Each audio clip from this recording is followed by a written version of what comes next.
আমরা দস্তুর মতো অবাক হয়ে গিয়েছিলাম ওকে ওখানে একা বসে থাকতে দেখে।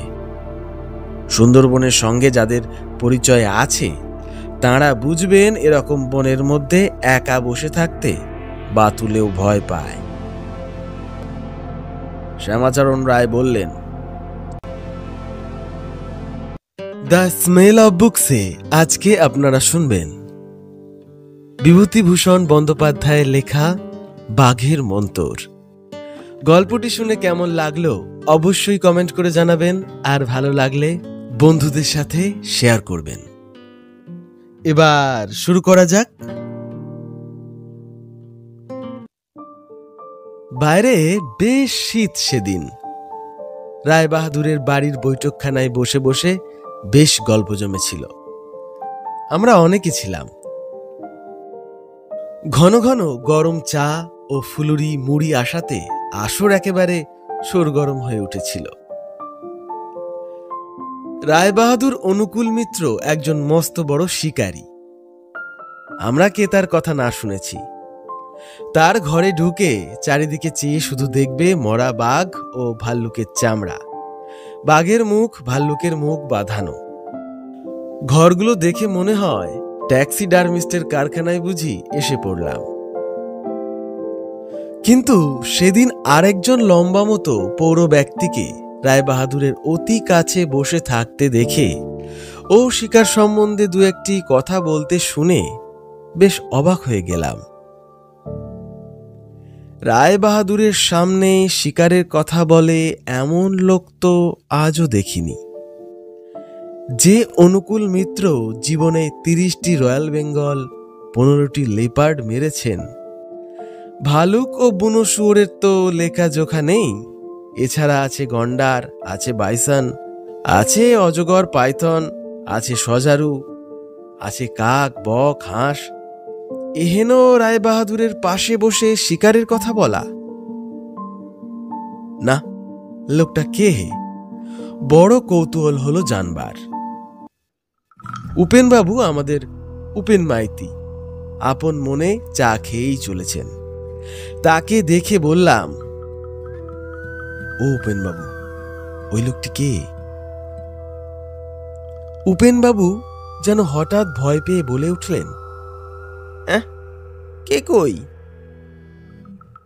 আরে ঘাবড়াবেন না, ওই আধবুড়ো লোকটি কে? ও উনি? বলুন না। আরে উনি তো বিজ্ঞ শিকারী নিধিরাম ভট্টাচার্য। নামটা যেন নৈয়ায়িক পণ্ডিতের মতো শোনালো। তা শিকারের ব্যাপারে উনি বড় কেউকেটা নন? ওনার শিকারযোগ বই পড়েননি? 3টি এডিশন হয়ে গেল। আসুন আলাপ করিয়ে দিই। আমার সঙ্গে আলাপ হয়ে গেল। নিধিরাম ভট্টাচার্য কোনো কালে চাল কলা বাঁধা পুরুষ ছিলেন না, তা তার কথাবার্তার ধরনে আগেই বুঝে গিয়েছিলাম।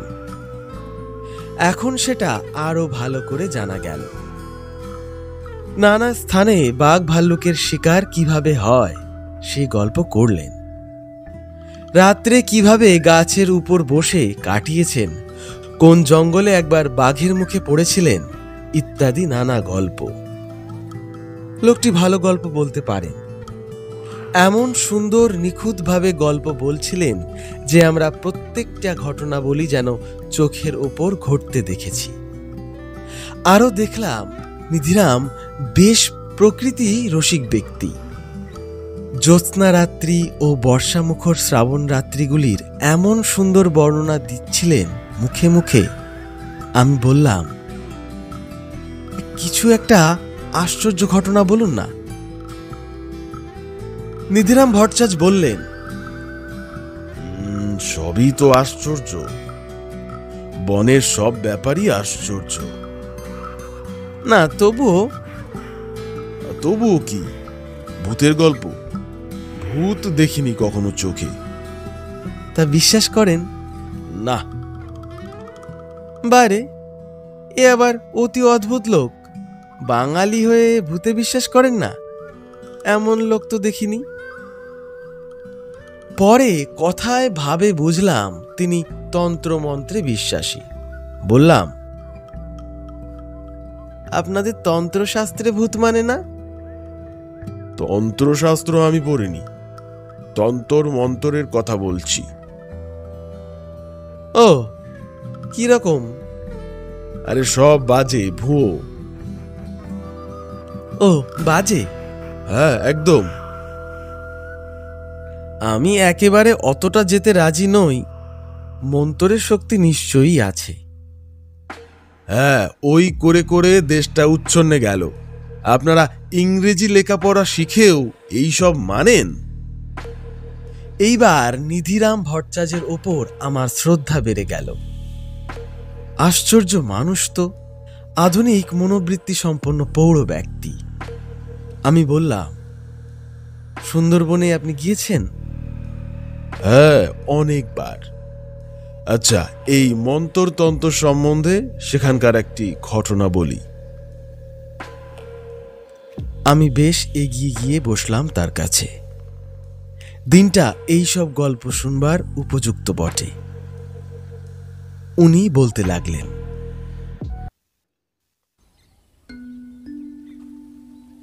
সেবার কাকডাঙ্গা ট্যাকে আমাদের বজরা লেগেছিল। আমাদের যিনি শিকারের গুরু, খুলনার উকিল সীতাকান্ত রায়ের ভাইপো শ্যামাচরণ রায় ছিলেন আমাদের সঙ্গে। কথাটা উল্টে বলা হলো, আসলে তাঁর সঙ্গেই আমরা গিয়েছিলাম, নইলে আমাদের অবস্থার লোক আর বজরা কোথায় পাবে বলুন। যেখানে বজরা বাঁধা হলো সেখানটা একটা খালের মুখ। গভীর বনের মধ্য দিয়ে এসে এখানে নদীতে পড়েছে কাকডাঙ্গার খাল। খালের দৃশ্য বড় সুন্দর। দুধারে হেতাল ঝোপ, বনের মধ্যে গরান আর গোলপাতার গাছ, জলের ধারে টাইগার ফার্নের জঙ্গল। এই টাইগার ফার্নের জঙ্গলের মধ্যেই সাধারণত বড় বড় বাঘ আত্মগোপন করে থাকে। শ্যামাচরণ রায় ফর্সিতে তামাক খেয়ে নিয়ে আমাদের বললেন, কাকডাঙ্গার খালে ডিঙি ওঠাও। ডিঙি বেয়ে আমরা চললাম খালের মধ্যে দিয়ে। সুন্দরবনে যারা কখনো যাননি তারা বুঝতে পারবেন না, এই রকম খাল বেয়ে জঙ্গলের মধ্য দিয়ে যাবার সময় কি চমৎকার রূপ চোখে পড়ে সুন্দরবনের। কখনো হেতাল ঝোপ, কখনো বন্য লেবুর জঙ্গল, গোল গাছের সারি, কোথাও বা বাতাবি লেবুর মতো প্রচুর ফল হয়ে আছে, কোথাও বা হলুদ ফুল ফুটে আলো করে আছে বন্যলতা। কেয়া ঝোপে কেয়া ফুল ফুটে বাতাসকে মিষ্টি করছে। অনেকে বলেন সুন্দরবন একঘেয়ে। তারা গভীর জ্যোৎস্না রাত্রে এ বনের চেহারা কখনো দেখেননি। অন্ধকারে দেখেননি সূর্য উঠবার আগে রাঙা আলোয় মোড়া নিস্তব্ধতা, শোনেননি এর বিচিত্র বিহঙ্গ কাকলি। আমার গুরু শ্যামাচরণ রায় এত ভালোবাসতেন এই বন যে বাড়িতে বলেছিলেন তিনি মারা গেলে তার দেহটি যেন সুন্দরবনে সমাধিস্থ করা হয়, তার আত্মা এতে শান্তি পাবে। আচ্ছা, তিনি বেঁচে আছেন? না, বহুদিন দেহ রেখেছেন। দেহ কি সমাধিস্থ করা হয়েছিল বনের মধ্যে? না, হিন্দুর দেহ সমাধিস্থ করা নিয়ে গোলমাল হয় সমাজে, তাই হয়নি। বড় দুঃখের কথা। তারপর বলুন। আচ্ছা শুনুন, তারপর কিন্তু একটা কথা, সবটা শেষ হয়ে না গেলে কোনো প্রতিবাদ করতে পারবেন না। আচ্ছা বেশ, বলুন। নিধিরাম বাবু ভালোভাবে তামাক টেনে দম নিয়ে অনেকখানি ধোয়া ছেড়ে তারপর আবার বলতে লাগলেন, অনেক দূরে চলে গেলাম খাল বেয়ে। সত্যি কথা বলতে কি, শিকার করার নেশার চেয়েও এই ঘন বনভূমির দৃশ্য আমাকে পেয়ে বসেছিল। যখন প্রায় মাইল খানেকেরও বেশি চলে গিয়েছি নদী থেকে, তখন খালের ধারের বনঝোপের মধ্যে থেকে কে যেন বলে উঠল, বাবু, ও বাবুরা। আমরা চমকে উঠলাম। ডিঙির হিন্দু মাঝি বলে উঠল, রাম রাম রাম রাম। শ্যামাচরণ রায় গলা উঁচু করে ডাঙ্গার দিকে চেয়ে বললেন, চুপ করো সবাই, কে ওখানে? ক্ষীণ স্বরে কে বললে, বাবু আমি। কে তুমি? কোথায় তুমি? সামনে বেরিয়ে এসো। এই যে বাবু, আমি হেতাল ঝোপের পাশেই বসে। সত্যি এতক্ষণ লোকটাকে দেখতে না পাওয়ার দরুন ওর স্বর অশরীর কণ্ঠ নিঃসৃত বলে ভ্রম হচ্ছিল বটে। এবার লোকটাকে সবাই দেখতে পেলে। ওই তো বসে আছে হেতাল ঝোপের ডাইনে। ওকে আগেও দেখা গিয়েছিল, এবার বুঝলাম। কিন্তু আলো ছায়ার জলের মধ্যে দিয়ে ওকে গাছের কাটা কুড়ির মতো দেখাচ্ছিল। আমরা দস্তুর মতো অবাক হয়ে গিয়েছিলাম ওকে ওখানে একা বসে থাকতে দেখে। সুন্দরবনের সঙ্গে যাদের পরিচয় আছে তাঁরা বুঝবেন এরকম বনের মধ্যে একা বসে থাকতে বাতুলেও ভয় পায়। শ্যামাচরণ রায় বললেন, ও বেশ, তা ওখানে কি করছো?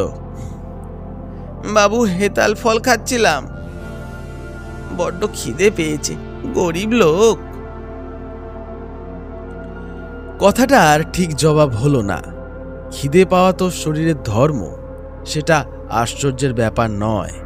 এ জঙ্গলে ঢুকলে পাকা কুল ছাড়া যে আর কিছু খাবার পাওয়া যায় না, তাও ঠিক। কিন্তু তুমি এখানে এলে কি করে? বাবু, আমি ফকির মানুষ, ভয় ডর করলে আমাদের চলে। আমাদের একটু নৌকায় তুলে নেবেন বাবু। কাল রনঘাটের ট্যাঁকে আমাকে নামিয়ে দিলে আমি হেঁটে পীরের দরগায় গিয়ে রাত কাটিয়ে কাল সকালে বাড়ি যাব। নেবেন বাবু? তোমার বাড়ি সেখানে? হ্যাঁ, কাল রনঘাটের কাছে মানিক সেনের পাড়ায়। শ্যামাচরণ বাবু কিছু বলবার আগে আমাদের ডিঙির মাঝি দুজন আপত্তি জানিয়ে বললেন, নেবেন না বাবু, নেবেন না। ডিঙির নিয়ম জানেন তো, সুন্দরবনে চলতি ডিঙিতেই পথের লোক তুললে সে বড্ড অপায়া। বাবু যাচ্ছেন একটা শুভ কাজে। শ্যামাচরণ বাবু রেগে গিয়ে বললেন, তোদের কি বুদ্ধি? না কেন বাবু? আমার শিকার হোক আর না হোক, ওকে এখানে ফেলে যাব বাঘের মুখে? নিয়ে চলো কে। আর এরপর কি কথা চলবে? ডিঙি থামিয়ে তাকে উঠিয়ে নেওয়া হলো। আমাদের মনে হলো লোকটা একজন ফকির। সাজ পোশাক দেখে অন্তত তাই আমার মনে হয়েছিল। হিন্দু কি মুসলমান, বাইরের সাজ দেখে বোঝা শক্ত। আমরা চুপ করে আছি। শ্যামাচরণ রায় বললেন, কি সাধনা? বাবু, বাঘ আনবার মন্তর জানি কিনা, তারই সাধনা। আমি বললাম, সেটা আবার কি? আছে বাবু, আমার গুরু আমায় শিখিয়েছেন। শ্যামাচরণ বাবু বললেন, হাড়ির মধ্যে মুখ দিয়ে ডাকো। না বাবু, মন্তরে বাঘ আসবে। আমরা শিকার করতে চলেছি, তুমি বাঘ এনে দিতে পারলে 10 টাকা বকশিস পাবে। বাবু, আপনার দয়া। ফাঁকি দেবার চেষ্টা করবে না। ও কথাই বলবেন না বাবু। লোকটাকে আমরা ততক্ষণে সবাই ঘিরে বসেছি। শ্যামাচরণ বাবু বললেন, সুন্দরবনে এক একজন লোক আছে যারা শিকারীর সামনে বাঘ হাজির করে পয়সা রোজগার করে। তারা তো হাঁড়ির মধ্যে মুখ দিয়ে ডাকে জানি।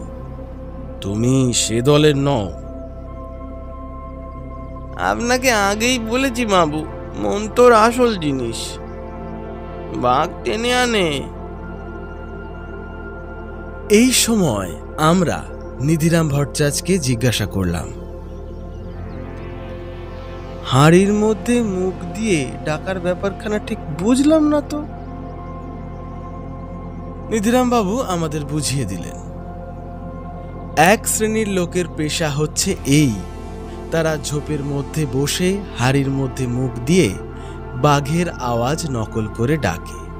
তাতে নরবাঘ সেখানে ছুটে আসে এবং শিকারীর বন্দুকের পাল্লায় ধরা দেয়। 5 টাকা ছিল ওদের ফি যুদ্ধের আগে, এখন কত জানি না। এমন ভাবে বাঘ আসতে আপনি দেখেছেন? হ্যাঁ, অনেক দেখেছি, তবে সব সময় সফল হয় না ওদের চেষ্টা। বাঘ হয়তো সে জঙ্গলে নেই কিংবা কাছে নেই, নয়তো মানুষের সাড়া পেয়ে পিছিয়ে গিয়েছে। সেই অবস্থায় কি হবে? তারপর শুনুন, আমি ঘুণ শিকারী, মন্তরে বাঘ এনে দেয় এমন কথা কখনো শুনিনি। শিকার কত এগিয়ে গেল তাহলে ভাবুন তো। শিকারের শখ যাদের আছে তারা জানেন একটা জ্যান্ত বাঘের পেছনে কি খাটুনিটাই খেটে মশাই তাকে শিকার করতে হয়। জঙ্গল ঠেঙাও, নয়তো মাচান বেঁধে রাত জাগো, সোজা কষ্ট মশাই। আর সে জায়গায় যদি মন্তরে বাঘ আসে তবে শিকার কত সোজা হয়ে গেল বলুন। 5-এর জায়গায় 10 টাকা দিতে কেন তারা আপত্তি করবে? হ্যাঁ, ঠিক কথা, বলুন আপনি।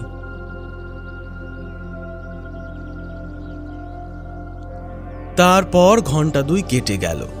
কাকডাঙ্গার খালের মাজায় এসে আমরা নোঙর করলাম।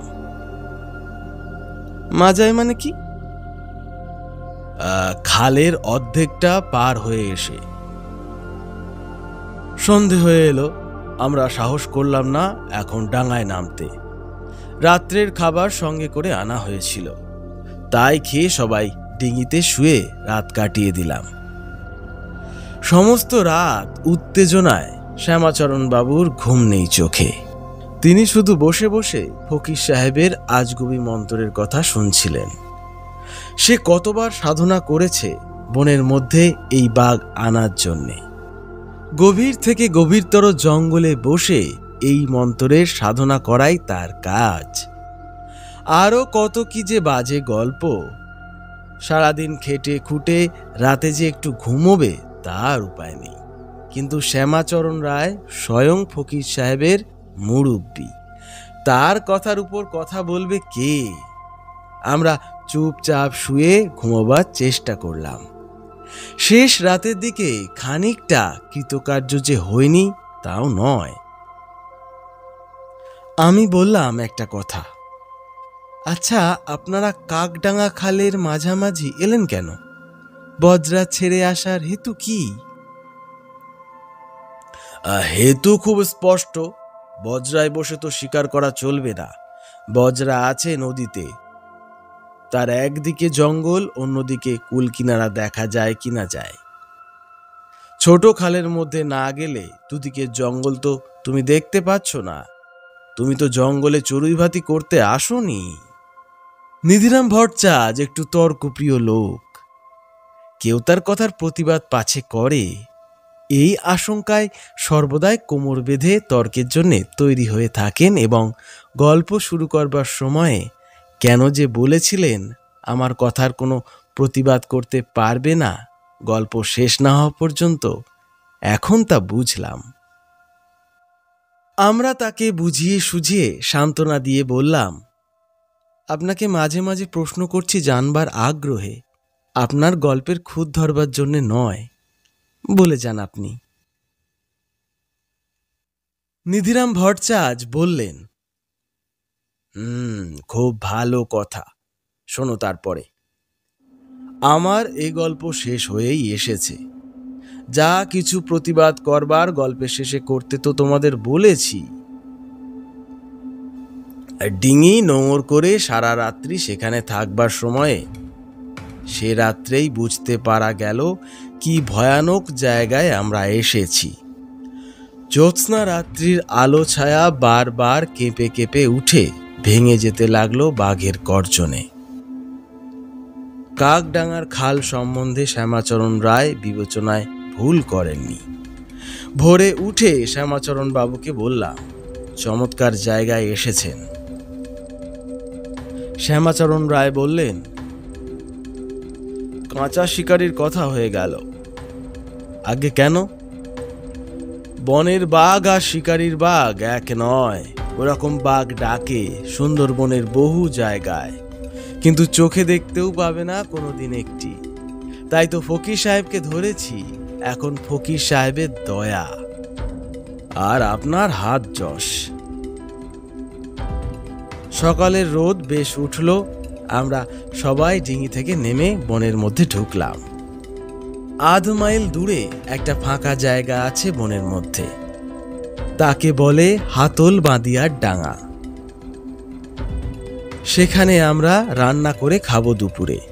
আমরা জিনিসপত্র নিয়েই নামলাম, নয়তো কে আবার এই বনের মধ্যে দিয়ে ডিঙিতে ফিরবে রান্নার জিনিস নিতে। মাঝে দুজনকেও সঙ্গে নিলাম। এ নির্জন জঙ্গলে তারা দুটি প্রাণী ডিঙিতে বসে থাকতে রাজি নয়।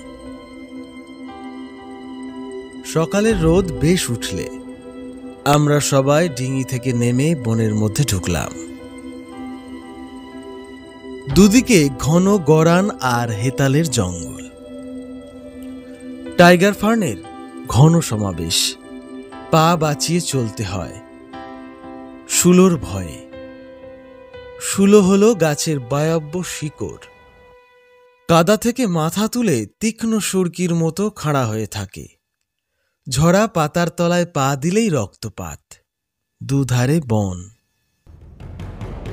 মাঝখান দিয়ে জুড়ি পায়ে চলার পথটা।